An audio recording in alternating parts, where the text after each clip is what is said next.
May I help you? You must be the famous granddaughter. Well, first of all, congratulations for the movie.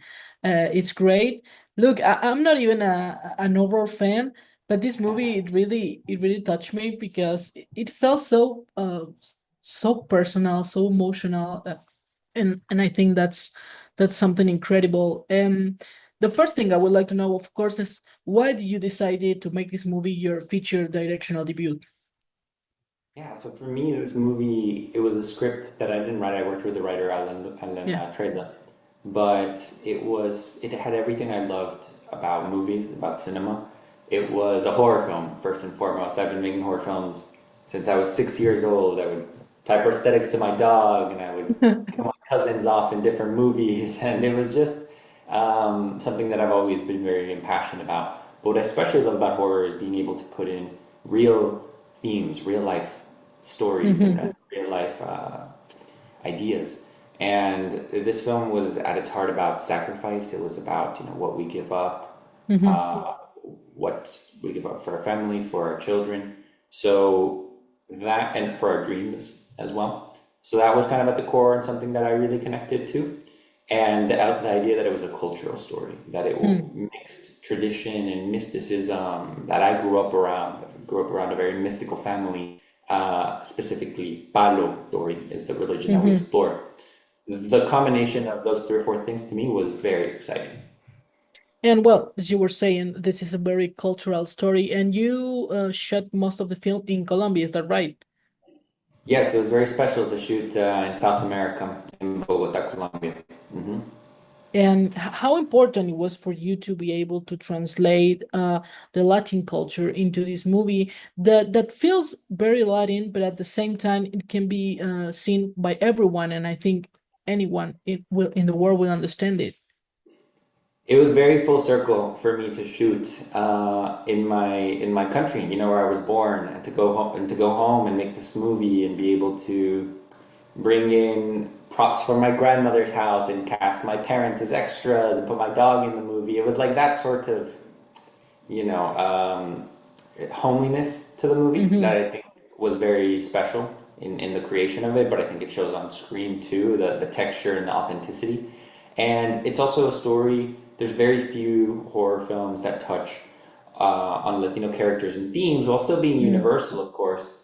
So it was important to us that we were able to make it with a Latino team and show our legends and our rituals and our stories in a way that felt real and authentic and scary and fun.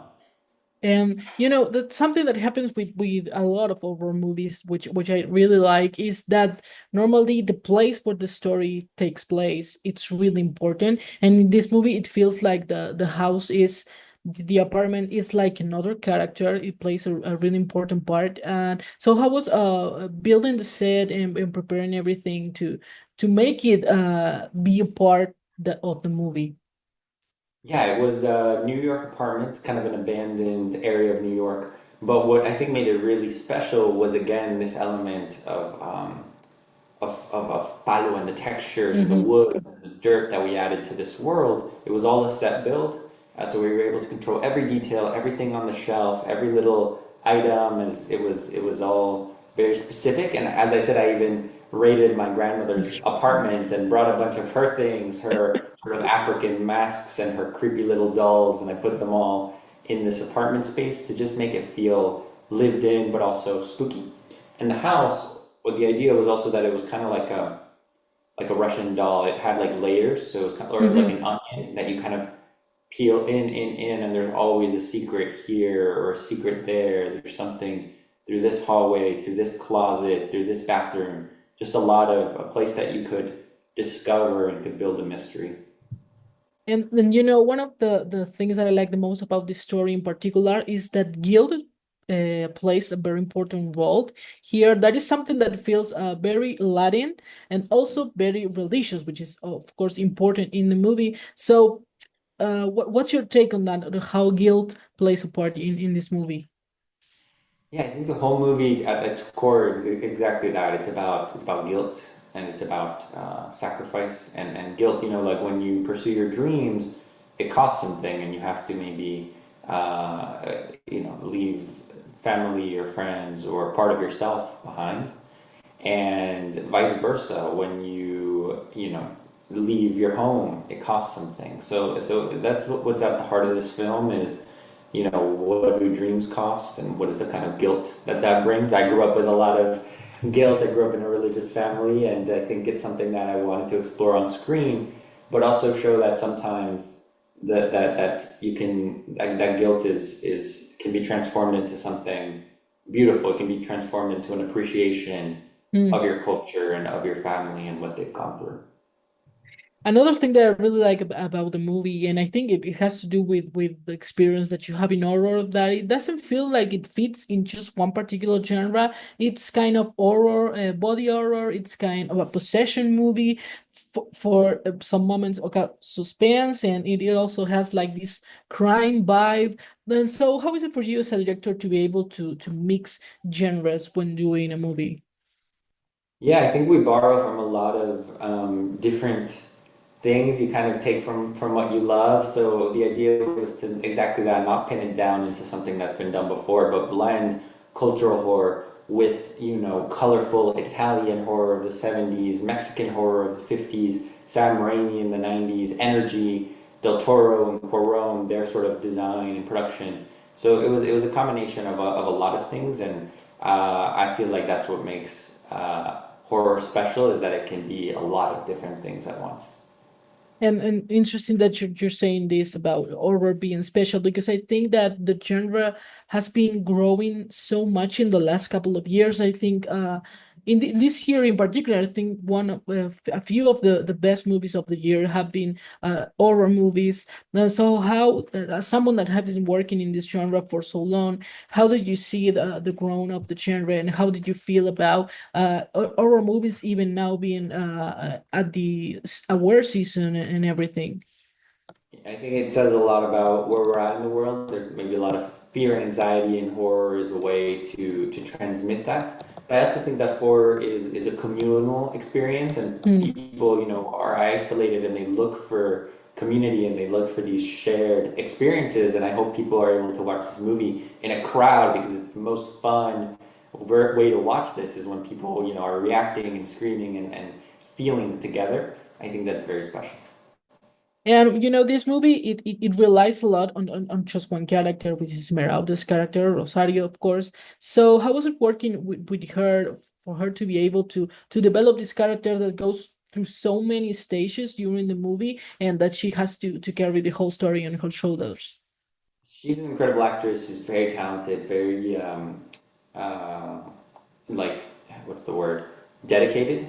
But Mm-hmm. she's also so funny and self-aware and strong and has a lot of presence. And that's what I think she really brought to this character that was unique, that I've never seen it, or I rarely see in these horror leads, especially Latina horror leads. This kind of astuteness and this sense of humor that I think added so much depth to the movie. So she was such a joy to work with.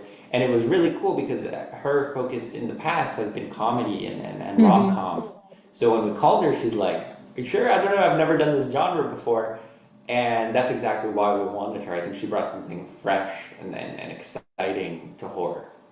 Yeah, and another thing that caught my attention is you were able to add the technological element into this movie, because she even receives these strange calls, and then it has like something interfering in the middle. So I mean, of course, the whole cinema has to be now able to see that technology plays an important part of our lives. So how important is for you to be able to translate these elements that are part of our lives into the movie?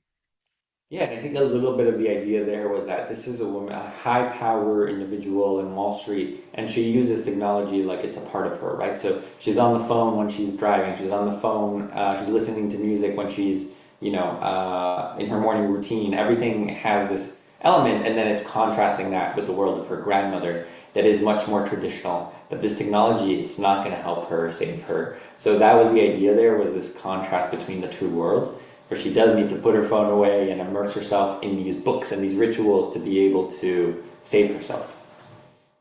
And well, to wrap up, I would like to know if you were able to direct one iconic horror movie from the past, which one would you choose?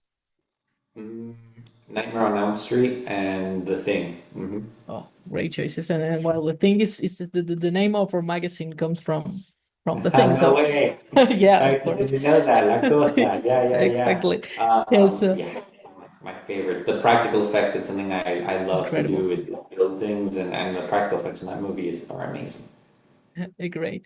Okay, Felipe, thank you so much again. Congratulations on the movie. It's amazing, and we hope we get to see a lot of more of you in this genre and in the world of cinema.